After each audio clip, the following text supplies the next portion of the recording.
আসসালামু আলাইকুম। চলে আসলাম রংপুরের রংবাজের কাছে।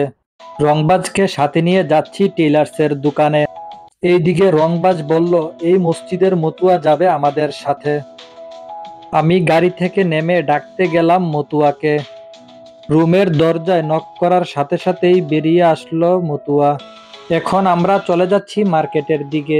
মতুয়া যাচ্ছে মোবাইলের জন্য নতুন কাপড় কিনতে। আমরা চলে আসলাম মার্কেটে। এখানে গাড়ি পার্কিং করা হবে। পার্কিং শেষে মতুয়া চলে গেল মোবাইল মার্কেটে। এদিকে আমি রাস্তা পার হয়ে যাচ্ছি টেইলার্সের দোকানে। এখানে আগে থেকে অর্ডার করা ছিল আমার পাঞ্জাবি। উনাকে রিসিট দেখিয়ে বাকি টাকা পেমেন্ট করে পাঞ্জাবি নিয়ে চলে যাচ্ছি আমি মোবাইল মার্কেটের দিকে। এদিকে এসে দেখি তারা এখনো দাঁড়িয়ে আছে। আরো 10 মিনিট দাঁড়িয়ে থাকার পর আমাদের আজকের কাজ এখানেই শেষ হলো। অবশেষে কাজ শেষ করে ছুটে চললাম বাড়ির দিকে। এদিকে সূর্য মামার ঝলমলে চেহারার দেখা মিলল বাড়ি ফেরার পথে।